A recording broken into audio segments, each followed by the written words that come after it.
Et bonsoir à toutes et à tous les amis, j'espère que vous allez bien. On se retrouve ce soir pour un petit live chill, tranquille. On va analyser le marché, on va analyser le Bitcoin, on va analyser Ethereum, on va analyser les alts. On va voir un petit peu s'il y a des prises de position intéressantes à prendre tout au long de ce week-end. On va refaire un petit point voilà, sur l'ambiance globale du marché. On va parler de certaines choses très intéressantes. On a eu quelques petites actus, quelques petites news qui vont être importantes à débriefer. Et puis, ça va être histoire de discuter de manière tranquille, de répondre à vos questions. Voilà, on est sur vraiment un petit live chill ce soir. C'est le week-end, tranquille, il n'y a pas trop de mouvement pour le moment. Et puis on va pouvoir parler un petit peu foot aussi avec la finale de Coupe du Monde demain. Mais avant ça, on va se concentrer sur ce qui nous intéresse, les cryptos, un marché dans le rouge en ce début de week-end, hein. On est sur une continuation baissière de toute façon depuis les annonces de la fête de mercredi. Du côté de l'indice Fear and Greed, eh bien ça s'est ressenti, on était au-dessus des 30 il y a encore quelques jours, là on voit qu'on redescend un petit peu, donc ça commence à flipper. Et tout ça s'explique tout simplement par un Bitcoin qui est repassé sous les 17 000 dollars. Alors pour ceux qui me suivent, vous savez que moi de toute façon je suis clairement dans un scénario baissier sur Bitcoin depuis maintenant quelques jours, avec ici du coup en 12 heures la cassure, du coup alors déjà le rejet ici sur le bas du range daily, sur les 0,5 de Fibo, et du coup ce qui nous a entraîné du coup à réintégrer le range H4 du coup que vous voyez ici en violet, et en plus de ça, dans la même journée, en fait, a cassé ce pattern de retournement que vous voyez ici en jaune. Donc tous ces signaux nous indiquent clairement que Bitcoin devrait retourner vers les 16 000 dollars. Alors là, on voit que voilà, on commence à se calmer un petit peu, mais on n'a pas pour autant retracé l'impulsion baissière de ces derniers jours. Donc ça, c'est déjà une première chose importante à dire. Là, on voit qu'on est passé sous le nuage d'Ichimoku, donc on est clairement baissier. Maintenant, moi je voudrais adresser quand même un message à toutes les personnes qui s'étaient un petit peu emballées là, quand le Bitcoin était repassé au-dessus des 17 000, au-dessus des 18 000. On s'est emballé pour rien. Enfin, les personnes qui se sont emballées se sont emballées pour rien. À aucun moment la situation avait changé. En daily, on restait clairement dans une configuration baissière. Pour ça, enfin pour changer en fait de configuration, il aurait fallu que Bitcoin vienne faire une clôture daily dans ce range-là, au-dessus du niveau 0,5 de Fibonacci et au-dessus, pardon, de ce niveau de résistance avec ici le nuage d'Ishimoku. Or, ça n'a pas du tout eu lieu. Donc, il n'y avait absolument aucune raison, aucun élément qui pouvait nous faire dire que Bitcoin allait aller chercher plus haut. Donc, il n'y avait pas forcément grand-chose d'étonnant à ce qu'on vienne retracer. Alors, après, je suis d'accord avec vous, je vous l'accorde, ce retracement est assez violent. On aurait peut-être pu s'attendre à un Bitcoin qui revienne tester ici le haut de son range H4 pour ensuite aller tenter une réintégration.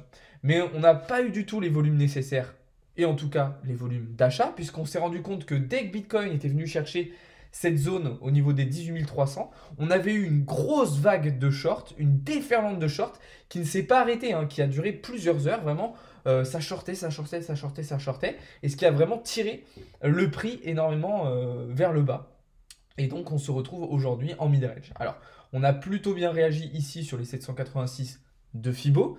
Maintenant, moi le scénario auquel je m'attends, et c'est celui que je vous ai présenté ce matin, c'est sur du coup un laps de temps un petit peu plus court, une réaction haussière de Bitcoin. Alors pour ça, pour moi, il faudrait déjà quand même qu'on vienne bien s'appuyer et chercher peut-être un peu plus de liquidité ici, en direction des 16 500 dollars. Et ensuite, on va avoir ici une FVG à venir combler, en direction des 17 400.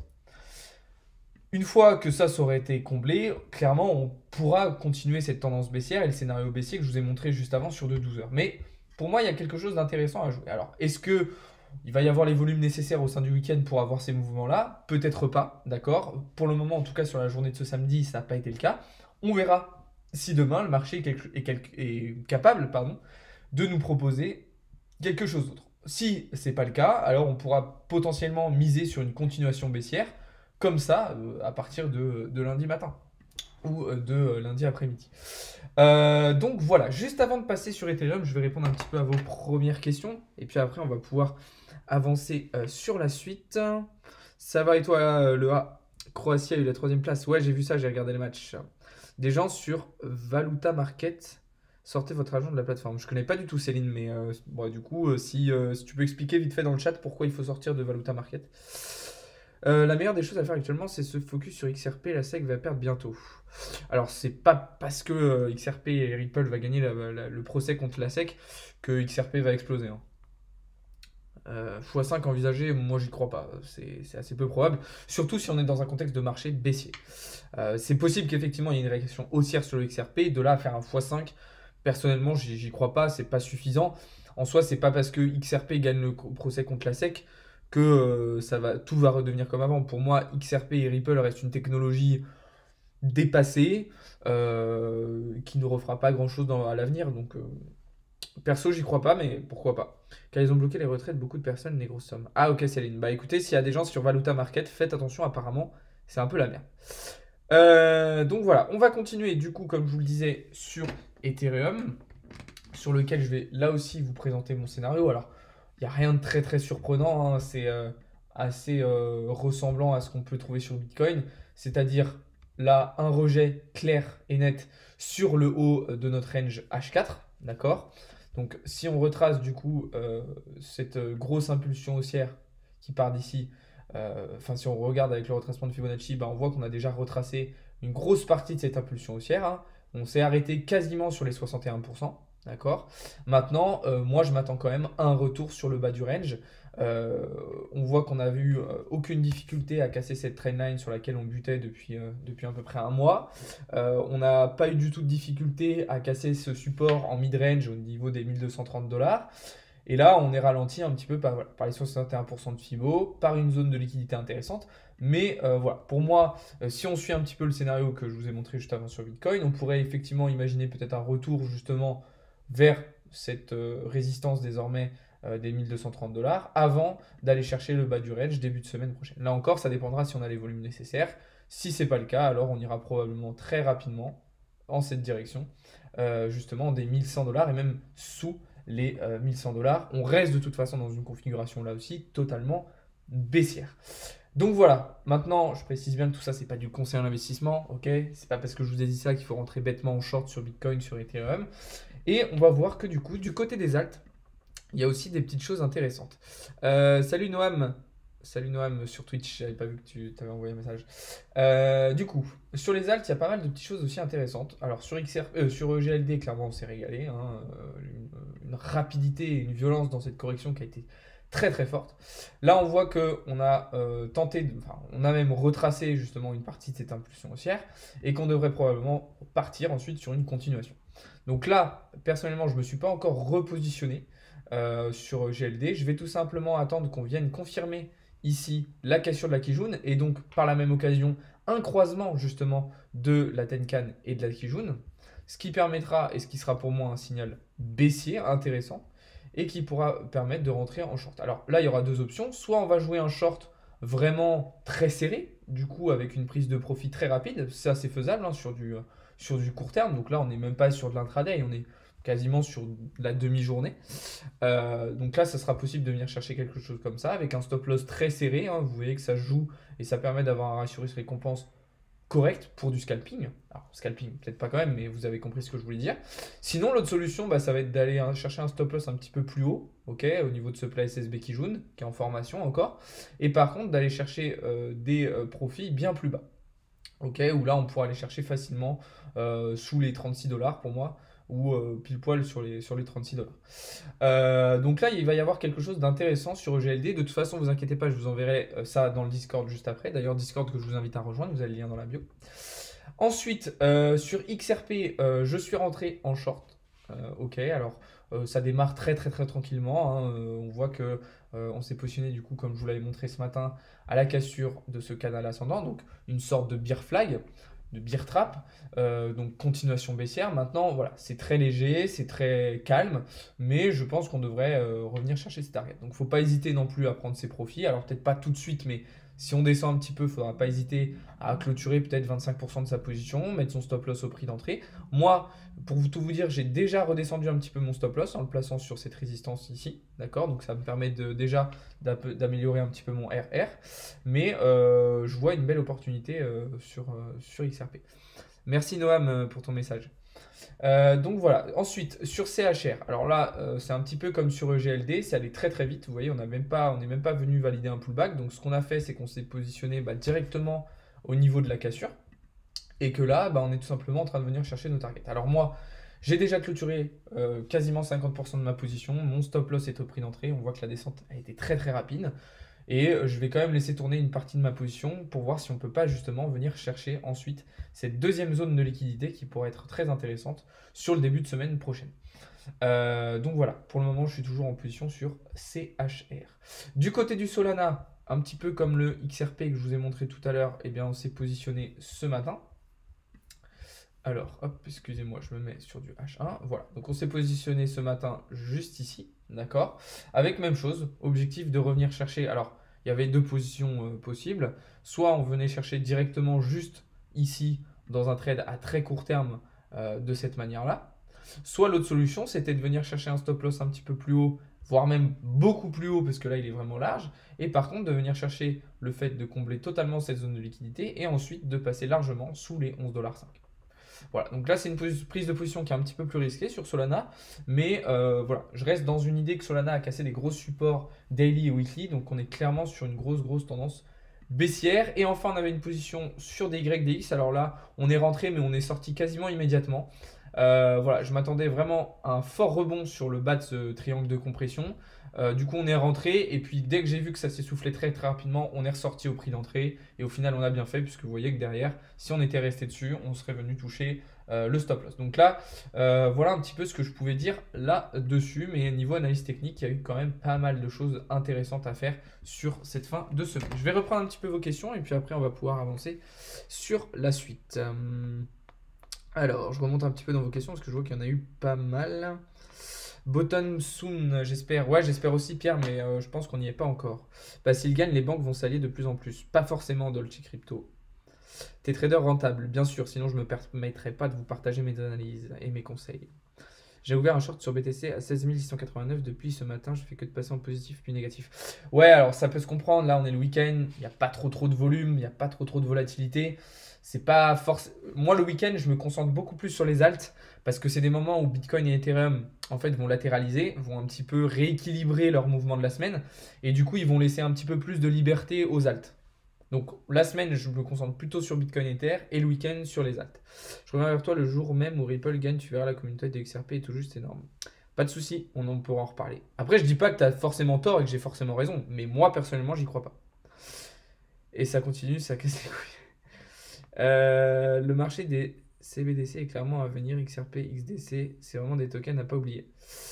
Pour moi, c'est dépassé, mais après, si XRP performe, tant mieux. Si c'est le futur, tant mieux, mais moi, j'y crois pas.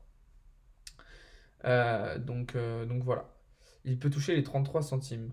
XRP, tu fais avec un levier à combien? La plupart de mes positions, je suis sur des leviers à x10. Oui, j'ai déjà répondu, Rob, je suis trader rentable depuis plusieurs années maintenant. Cardano a ramassé. Comment ça a ramassé? C'est-à-dire MDR. Oui, je suis trader rentable, Rob. Ok, si t'es rentable, tu montes ton histo sur plusieurs mois en preuve de renta. Ouais, vous pouvez les retrouver dans le Discord tous les dimanches. De toute façon, à chaque fin de semaine, je vous fais un bilan de tous mes trades. Donc vous avez mon historique depuis plusieurs mois dans le Discord. Donc je vous laisse aller voir ça. C'est dans la partie résultats VIP. C'est une partie publique, donc tout le monde peut voir. Il a rien à prouver, mon gars. T'as qu'à rejoindre son Discord pour voir ses alertes, tu verras. Non, bah après, il peut poser la question par curiosité, hein, mais de toute façon, mes résultats, je vous les partage publiquement. Donc, ton bilan est en pips. Non, parce que le pips, pour moi, ne veut rien dire.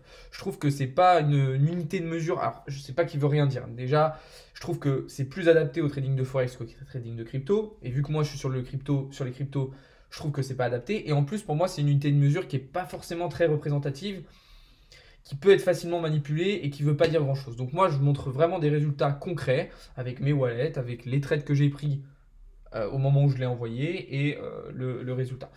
Je trouve que c'est beaucoup plus transparent, c'est beaucoup plus cohérent, légitime, représentatif en fait de mes résultats.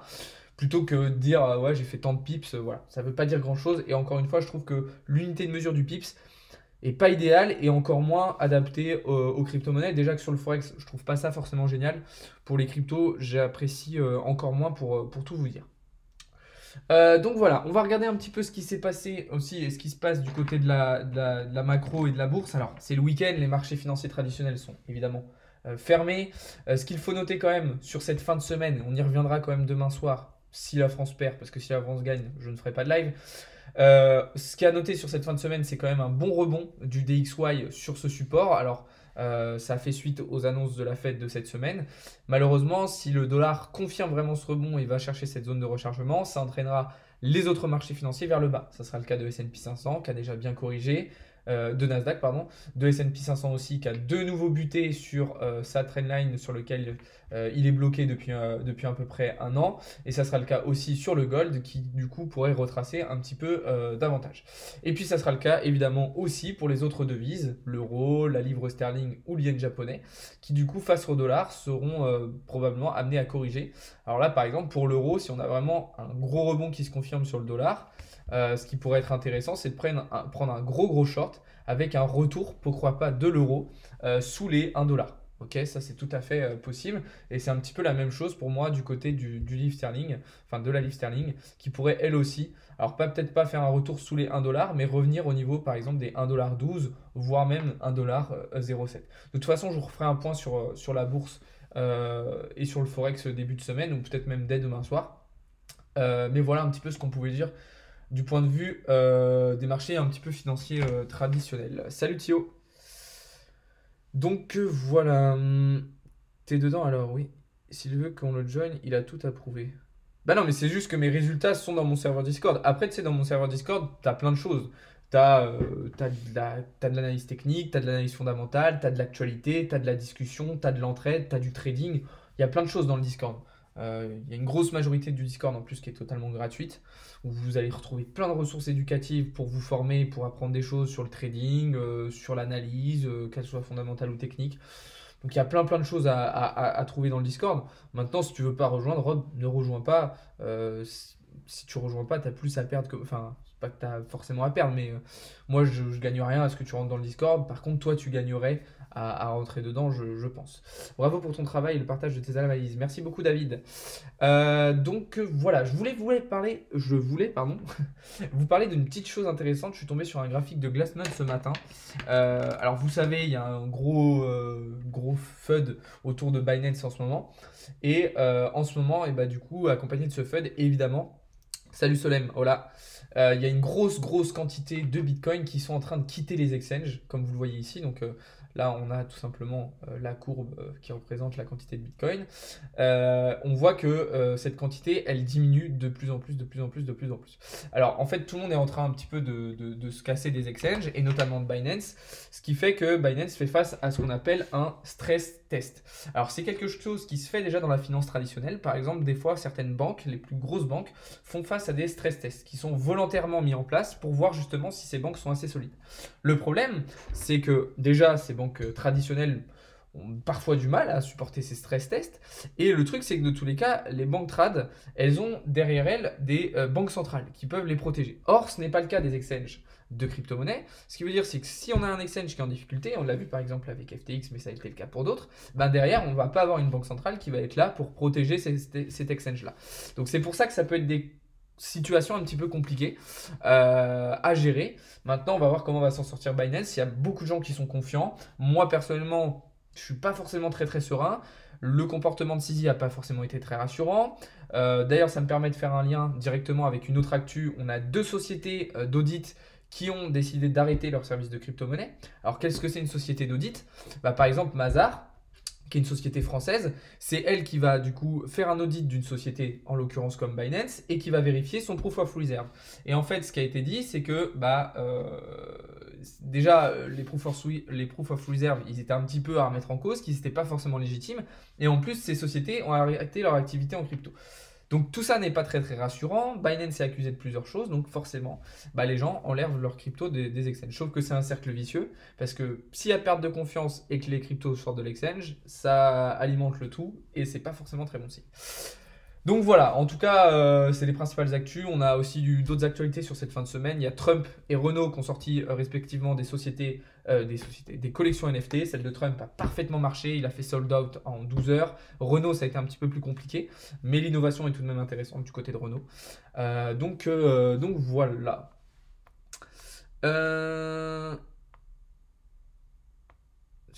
C'est moi qui te remercie. De rien, David.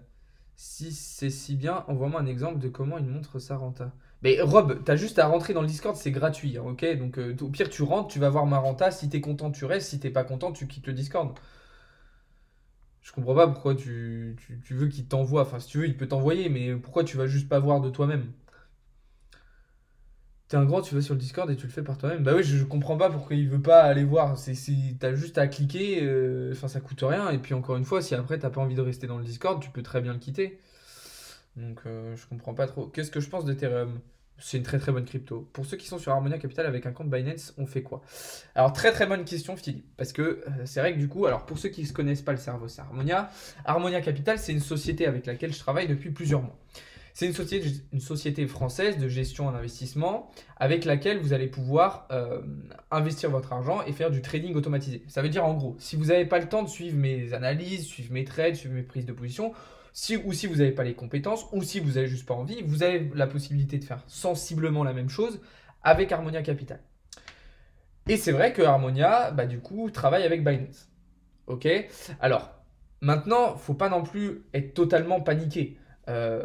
Binance, effectivement, est dans une situation compliquée. Ce que vous pouvez faire, c'est enlever vos cryptos qui sont sur Binance de manière libre.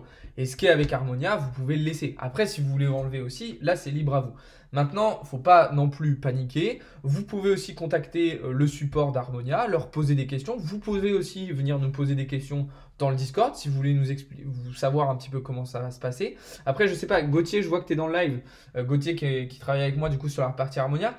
Qu'est-ce qui se passe par exemple si Binance fait faillite? Est-ce que de la part d'Harmonia, il y a du dédommagement? Comment ça se passe? Est-ce que tu peux expliquer un peu Gauthier? Peut-être que tu peux le dire ici dans le chat ou tu peux peut-être, si tu veux en parler aussi dans le Discord, ça peut être l'occasion. Mais voilà. Salut Damien. Salut, salut. En tout cas, pour ceux qui sont sur le live Twitch, on va passer uniquement sur le live TikTok pour la fin de ce live. Pour ceux qui regardaient la vidéo YouTube, parce que du coup j'étais aussi en train d'enregistrer une vidéo YouTube, merci beaucoup de l'avoir regardé. N'hésitez pas à vous abonner. Et nous, on va rester en live sur TikTok tous ensemble. On va continuer à répondre à vos questions, etc., etc.